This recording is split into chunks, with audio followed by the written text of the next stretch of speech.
Hello, welcome back. It is your Loan Depot Ignite girls, and we are back with another edition of our Coffee Talk. I'm Lisa Gustafson. I'm Shelley Borman. I'm Erica Benigni. Each time we do a coffee talk, we try to bring you something of value, something that is current and timely and will help you as you navigate these rough waters with your clients.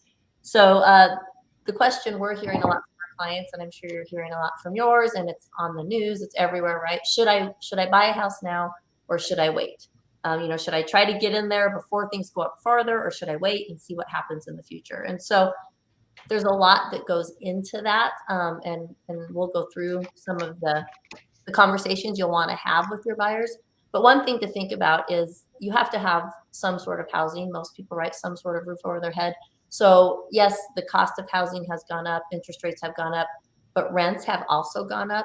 And so this chart here we thought was really interesting because it shows you not only what rents have done since 2005, but most especially what they've done in the last 2 years. And you can see that dramatic increase.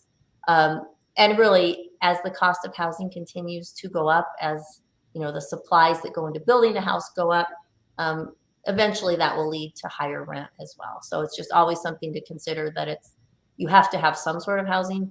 And so as home ownership goes up, we also have to look at what rents are doing as well. The cost of home, sorry. So whether or not you're deciding on renting or buying, we have a few steps to follow to help in evaluating. And the first thing that we encourage clients is to do a financial checkup. And part of a financial checkup is, of course, reviewing your credit. And we encourage that you do this with a mortgage consultant, even if you may not be in a position that you'd be buying right away. It's still a good step. Most mortgage consultants don't charge for that meeting. You can have your credit reviewed and go through credit to see first if your scores are in a range that you could qualify for a loan program, or second, if repairs need to be made or debts need to be paid off before you could buy. But your credit also impacts a rental application. So it's just a good starting point. The second thing that we would encourage is creating a budget. And it is amazing the number of people that actually don't have a budget, don't follow a budget. So I think it's just essential in reviewing whether or not you're financially ready to buy a home.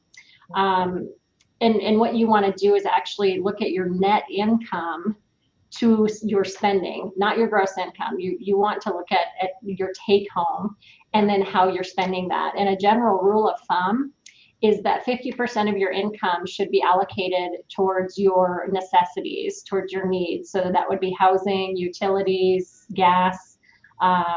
Let's see, what else? Food. You might need that. Yeah. 30% would be towards wants. So that could be entertainment, clothing, eating out. And then 20% should be allocated towards savings. And people tend to forget that, but you want to make sure within that budget that you are able to save. And if you're in a situation where you're renting and your rent is a lower payment than owning, then you should have a greater ability to save more and to pay off debts more aggressively. And then the last thing would be assessing where you are in your life. Are you in a neighborhood, in an area that you think you may stay long term? Do you think you might be moving in the next few years? Is your employment stable? Or is it possible that employment could require you to relocate? Because there are costs involved in renting and owning, but with owning, there may require a little bit more time to recover those costs. Yeah. Yeah, definitely. So let's take a look and see the timing involved of everything. If you are going to be in the area, if you're anticipating keeping the same job or at least staying within the same geographic area for the next 3 to 5 years, then it definitely makes sense to look at buying a home versus renting. So if we can pull that chart up, what I've done is I've put together kind of like a rent versus own that I want to show you. And this is showing up a little bit small, but basically what I've done is the first column is assuming a monthly rent of about $2,200 per month. And over the next 3 years, what I'm assuming is that rent is going to increase by 3% per year, which is kind of, we've seen rates, we've seen rents go higher recently than that. But so hopefully 3% is a fairly conservative number. Next to it, what we're going to assume is buying a $420,000 home and putting 3% down with a conventional loan. So basically what that's showing you, the monthly payment when you do that is going to be higher than the rent. That estimated monthly payment, if you can see that there, is about $2,781.34. So the monthly payment to purchase is higher than the rental in this case. Plus, you need to bring about $18,400 to the closing table, and that includes your down payment on this home plus your estimated closing costs and prepaids. So it is definitely a factor to bring into consideration. But let's look at this. So this is rent. This chart is rent versus principal paid in 36 months. And I want to demonstrate which option is better in this scenario over 3 years. So over the 3 years, what we're looking at is in the next 36 months, if you rent $2,200 a month going up 3% per year, the total client's output is $81,600. Buying a home in mortgage payments over that same time period, it's going to be $100,128. So the difference there is about $18,528.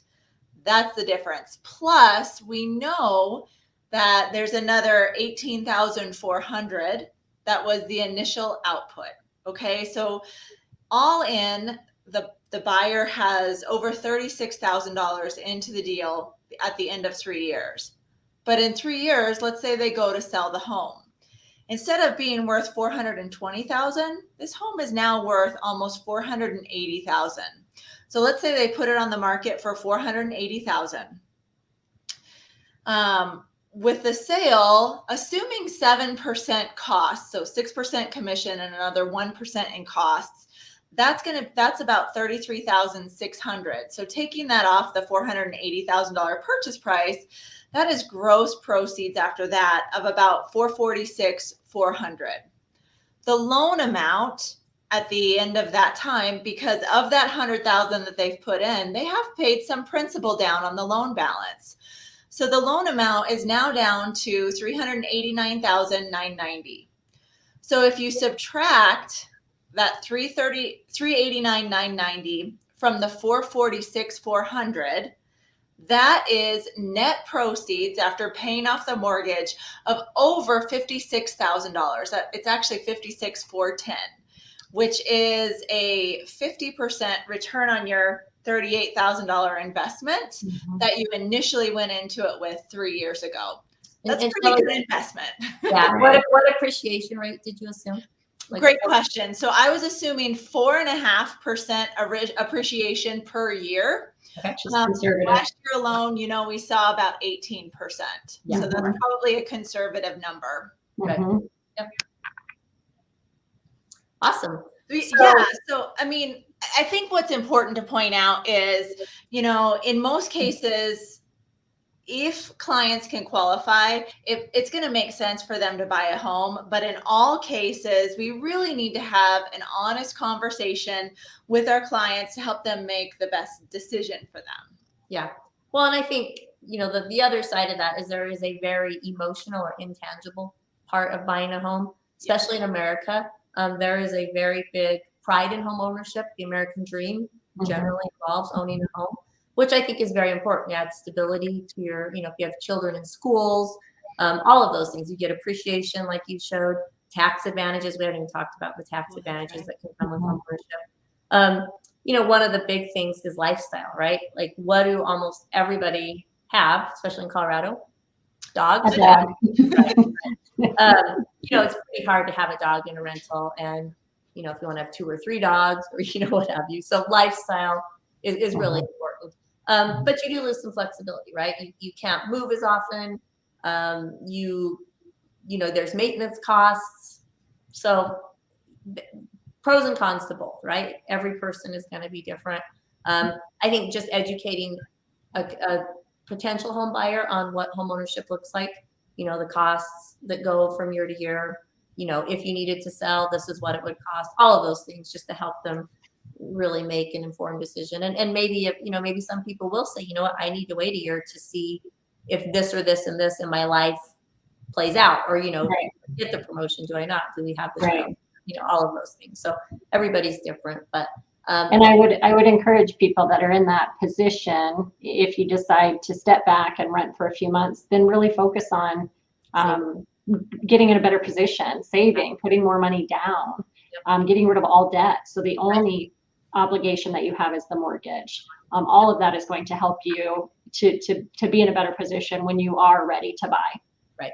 And I think these questions, they may seem intrusive to have this conversation with our clients, but really this is our job. And our job is to build a relationship as loan officers and real estate agents to know our clients and to really help them, manage their way through these really big decisions. So, yeah. A couple other things we found online that you might guide your clients to. NerdWallet has a great rent versus buy kind of calculator, but it goes into maintenance costs and a lot of the other things that you really don't necessarily put a number to when you're looking at normal rent versus buy comparisons. So that's a great tool.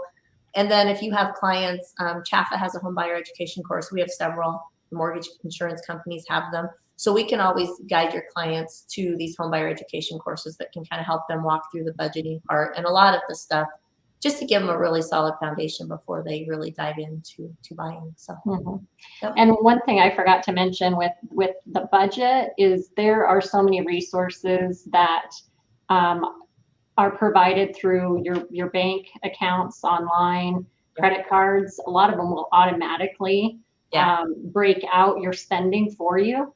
So and they'll be really honest about your spending, right? Right. I think sometimes when we're looking at our budget, we're like, oh, we did that last month, but we don't do that every month. Right. You probably actually had the numbers. You probably do spend that every month. Yes. So having it automatically download from your credit card or your bank would be a real honest. Yes. So very, very useful tools that are out there to help guide you.